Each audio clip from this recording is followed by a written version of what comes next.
Monochrome painting might sound pretty boring to many of you, and it was the same to me. But as I progressed in my watercolor journey and understood more about watercolors, I got to realize that this is the best way of improving our watercolor skills. Here, you can actually focus on one subject, understand the tonal values, work on light to dark colors of a single hue, and create a beautiful monochromatic color harmony. Hi guys, I am Kritika Nath, and to the people who are new to this channel, I go by the name watercolor.illustration.letter on Instagram. I have a brand of my own which is known as Vibrant Parcels, and today we are going to do a beautiful painting with one single hue, that is neutral tint. You can select any other color, like it can be a Prussian blue, it can be indigo, it can be Payne's gray. Any darker shade actually will allow you to have multiple values, that is going from light to dark or from dark to light. In watercolors, coming back to lighter values is difficult, hence it's always a great idea to go from light to dark, as you will observe in my full composition. We are going to paint a lily, but before we go ahead and paint a lily, I would first try to create a good swatch card where we exactly know what are the shades that we are going to apply for this small painting of ours. I have my sketchbook from Vibrant Parcels, and this is a 185 GSM Arches paper sketchbook.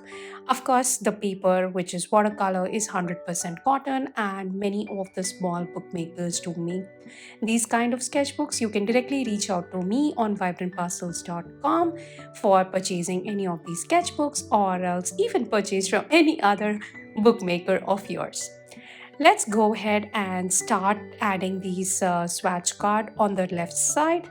I have started with the darkest value, and slowly I keep adding some more water on my palette and then allow the colors to go lighter and lighter as I move from top to bottom. For me, creating this swatch card is a really meditative process, and the whole of the video is at 1.5x speed, so you can follow along with me or adjust the speed wherever it is needed. As a prerequisite, I did already sketch my lily. If you are someone who wants to learn sketching, please go ahead and check out my class A to Z of florals that is available on the Skillshare. Now there you get to learn everything about sketching, how you go about the painting. It is a wet on dry method that we have referred to. If you are looking for more of these detailed classes, you can also check out my website www.vibrantparcels.com. Under the courses section, you will find Master Watercolor Magnolia, which is around $6, and it is 1.5 hours class, a detailed understanding of how you sketch, how you apply the background wash, as well as how to apply various layers in a watercolor floral. Though we are going to understand everything about the tonal values, but for multicolored flower, if you want to understand each and every step in detail, this is the class that you should go about. There is a lifetime access to all these classes. I have majorly two ways of applying my color on the watercolor floral area. I would select one petal and then apply water on top of it. If I apply first water and then just apply my colors, it is a wet on wet method. And the second way is a wet on dry method. If I go ahead and apply my colors first and then just blend it with water, it would be a wet on dry method that I'm going to follow. Not every time I go with both of them in parallel. I sometimes apply wet on wet and sometimes I apply wet on dry. I'm starting out by applying the water and then going ahead with some colors, as well as leaving out some white spaces. This is a mix of my wet on wet as well as a wet on dry. Though this is one of the styles that I do follow, but I love to share it with each one of you. In watercolors, we always start out with the lightest value, which is my very light tonal value of the neutral tint. You can see this kind of a shade as you have already made a swatch card towards the bottom area. We started with the darkest value and then went ahead to the lightest value. As we progress, you can continuously watch how my colors are moving and how my shades will go darker and darker.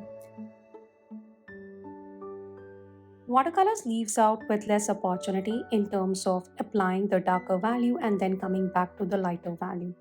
It's always a great idea to go from the lighter value to the darker value. As you can already observe, I have added the lightest value for the top petal, and now I am going ahead with a bit more darker value to add more depth to my painting. The tonal values will keep on changing as we progress with each and every petal. For my floral, the focus area is my whole of the floral that I am painting. For me, the leaves as well as the stem is pretty much secondary. We will not be focusing on those areas much, as well as the background that we are going to make will be with the fade out effect. I will let you know exactly how we work with the fade out effect. But first, let us focus on the areas of light and shadow for this particular floral.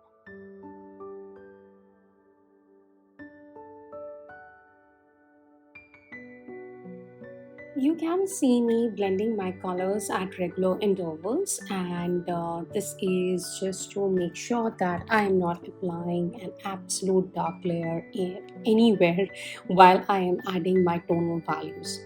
As you all know, watercolor is a transparent medium, and I always like to stack up this medium with the tonal values. Now, how do I stack up my tonal values? It's by going in layers.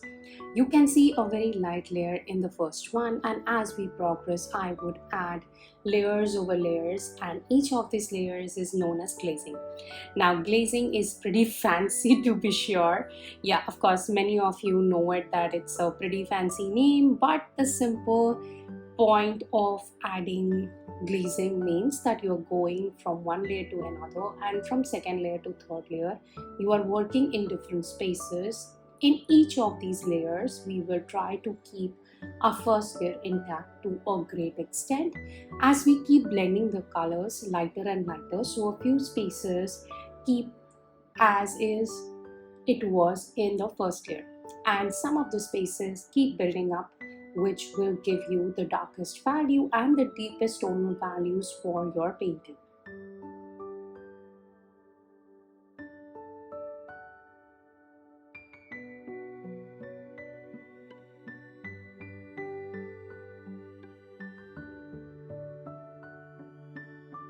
Another aspect of watercolors is you have always seen me using more of the Vinci brushes.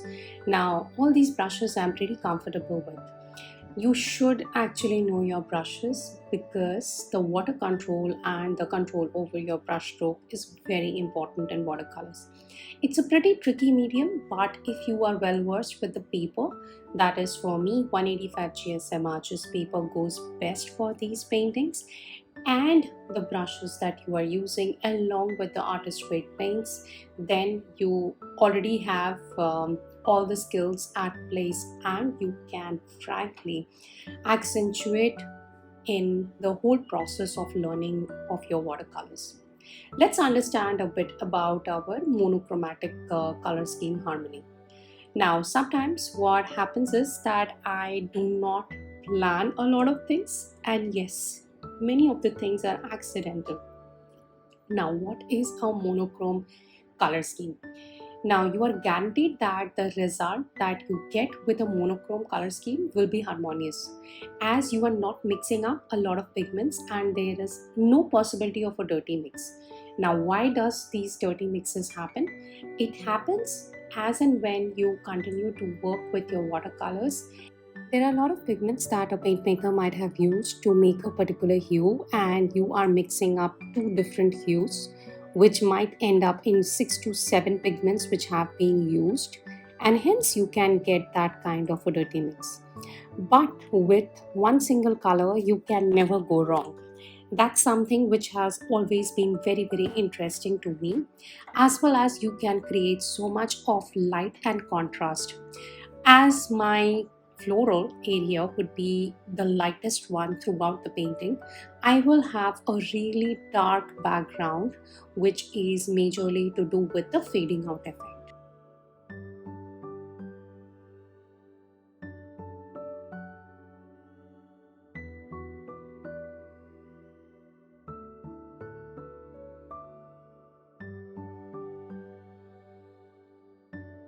I have been iterating the word values for quite some time. Now, what is basically your values? We have already created the chart from where you can see that I have a darkest value and I have a lightest value.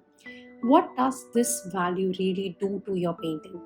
It creates that light and shadow in this particular space. Along with it, it would create that effect of two-dimensional or a three-dimensional object if you want to actually showcase that. Now, every subject that you are painting becomes a value study.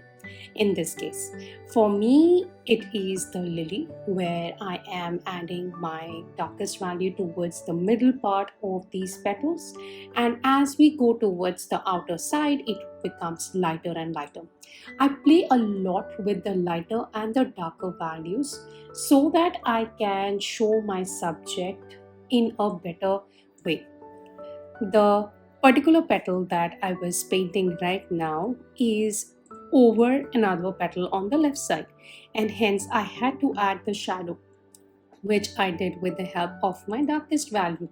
Though that is not really the darkest value, I just went ahead and blended it with some water, but keeping the depth as well as the focus point in place. I would say that this is very, very important for any kind of a painting.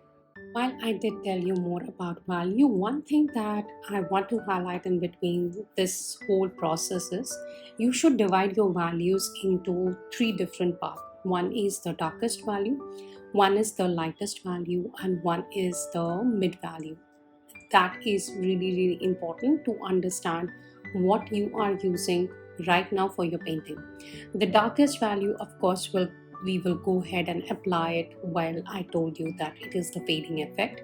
Whereas while I am painting this floral, I am using my lightest value as well as the mid value. That is where the whole concentration of my painting is altogether there. Brush strokes, painting with colors is something that will come to you, but knowing the exact value to paint simple subjects like even a lily is something that we learn in the process.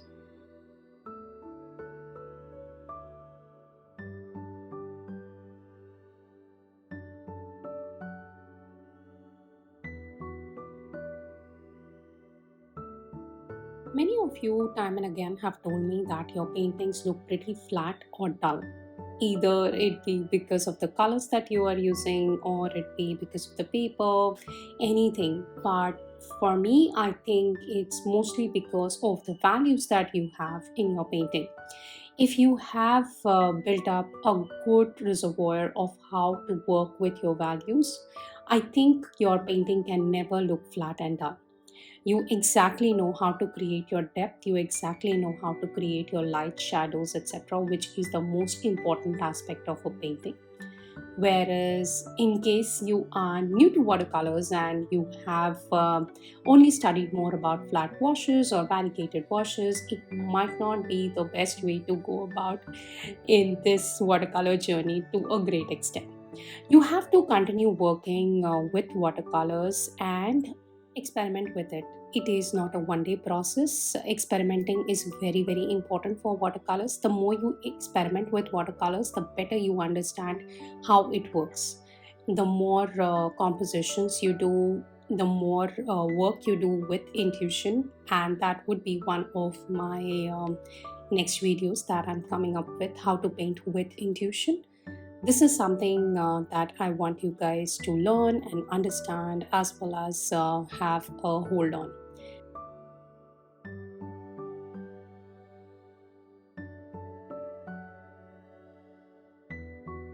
Every painting that we do is unique, and it has a unique composition, as well as it has a unique experience that it brings to us. Some of the paintings are great while we do it, and some of the paintings are a bigger failure to us, but from the failure there is a huge learning that we get.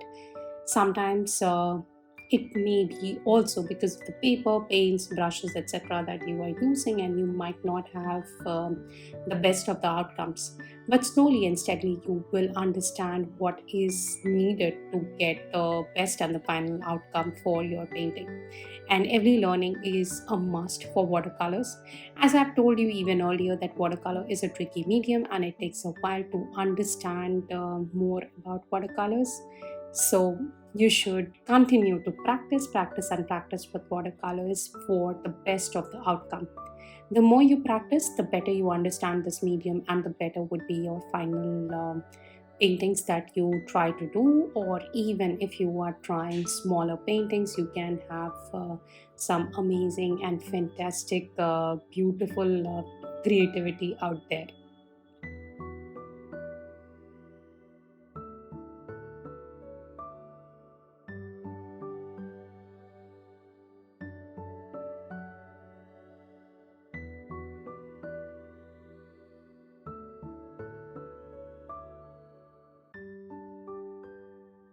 I have been creating this fading out effect for a longer period of time, as well as there is a huge lesson that you can go ahead and check out on my Skillshare.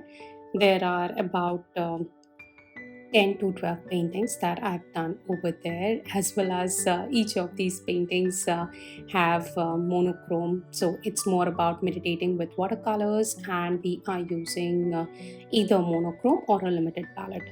So, yes, that is a great way to how you can go about and understand each and every painting, as well as work with very limited number of colors to have a final and good outcome. I would go around the floral with the darkest value, as well as I have some water that I've applied on the outside parts. You will see that my colors keep flowing that way. I will go about painting this background in an easy and simple manner. I will continue to work with the darkest and the lightest value. Lighter will be as you progress to the outer edges. You will see that yes, the colors have become really light as you progress towards the inside, or as you progress in and around the floral. It would be the darkest value that we have applied. I keep a really large brush for creating this effect. And as I've told you, that this is one of the simplest and the easiest effect that you can create in any kind of a floral painting. I have practically done it over years and over various others kind of floral paintings, but this one really remains very unique and nice in every painting that you do. You do not need to have much of a knowledge about values, creativity, etc., what color works with which color, whether we will get muddy mixes or not. Just simply go with the darkest value towards the interior and fade out while you go towards the outside. A simple and easy process for anyone to work around and have a fantastic and great outcome.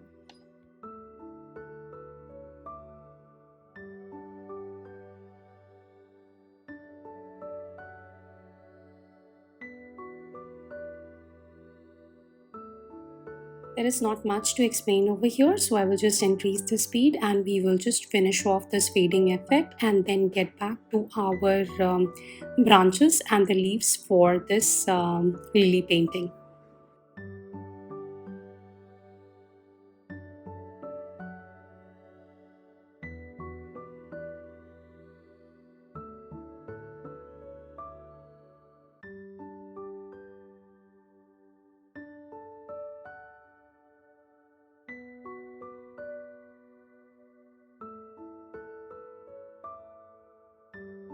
Many of you always ask me till what length you can work with watercolors. Till your paper is wet, you can work with watercolors.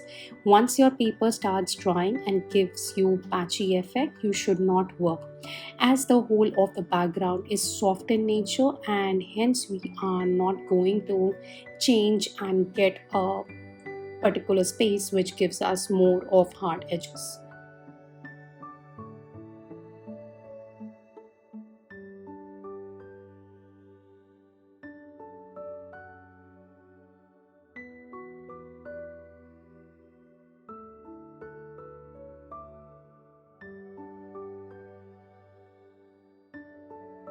adding some final details for this part of my petal and one or two lines here and there. Again, this is a mid-tone, or you can say it is a mid-value that I'm using right now for my painting. You can see it on the left side.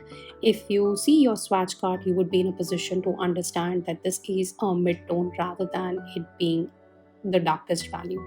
We will not be using the darkest value at this moment, even for our floral painting. We will use it as we progress in our future paintings about how to use florals, how to use your colors more and more. And let's continue to work over here and leave one or two hard edges for even our floral petals. Yes, I do love to leave one or two hard edges here and there for the petals too. That really gives me the depth which I want, and continue with the process of the painting. Clear, guys? I guess this is great. Let's continue to work on it, and then we have to leave the paper to dry up before we start working for the stem as well as the leaf.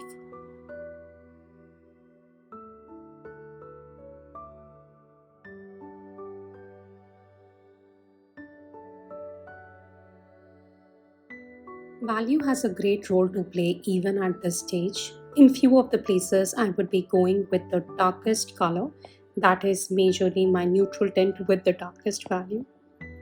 But there will be places where I am not going ahead with the darkest value and blending it with lighter values to get the lighter shade and create the light and shadow effect that is needed for this painting.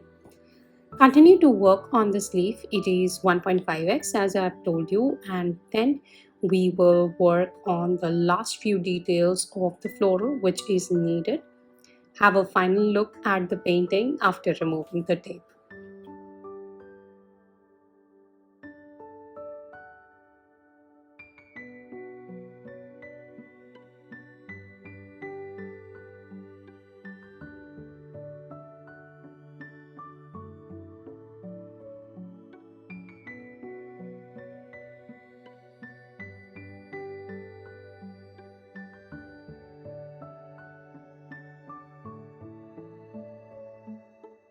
As a beginner, I used to create swatch card separately and then work with my floral separately. What happens in that case is you just forget to sometimes go ahead and check your swatch card, or if you have done the swatch card a day before and you are coming back to the painting the next day, you may forget about the swatch card altogether. In those cases, you cannot avoid doing much of mistakes, and there will be some mistakes that you're bound to make. So it's a very good idea to always have a swatch card by your side, on the left, right, whatever you feel you're more comfortable with, and then go ahead with the painting. That way you have a reference for yourself always by your side, rather than having it on a separate paper altogether and then referring it to every and each time. You can create these kind of swatch cards for all your paints and keep it for yourself. If you are trying out any new set of paints, please go ahead and create these kind of swatch cards. That would help you to understand more about value in a better way, as well as what you can really understand about the tones, whether it be darker value tone, whether it be lighter value tone, or whether it be a mid tone. So all of these tonal values also becomes more and more clear that way.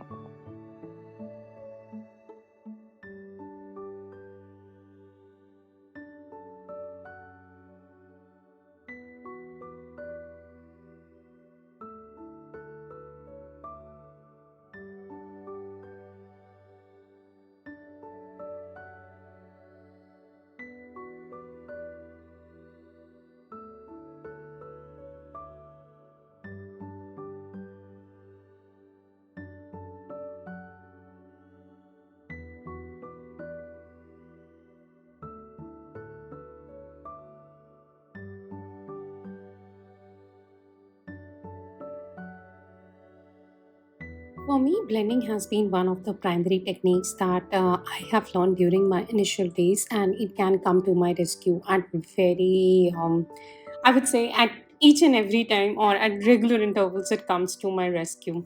So this is a technique that you guys should also focus on and learn. Of course it's not the mandatory one, but for me I make more of soft paintings, and those soft paintings need this to be known well. Okay, let's continue to work through it in a better way and then have a fun look even with your pollens, etc. I'm going ahead and adding the darkest value of colors for my pollens, as you can observe in the whole of the floral painting part. And then I will draw one or two lines with my thinnest brush here and there. I'm not going to overdo it at this stage because the whole painting has turned out pretty well and I do not really want to touch it a lot. So, going with a very, very easy spirit to continue working through it as well as complete it with a lot of joy. Every painting gives me a lot of joy when I complete it. So, being happy and doing something for yourself is always what I look forward to, and it really keeps me moving.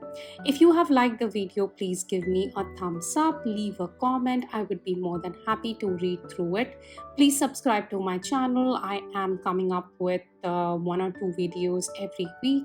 So go ahead and check it out. And if you are on social media, whether it be Instagram or Facebook or Threads, please go ahead and tag me as watercolor.illustration.letter. I would be more than happy to share it on my stories.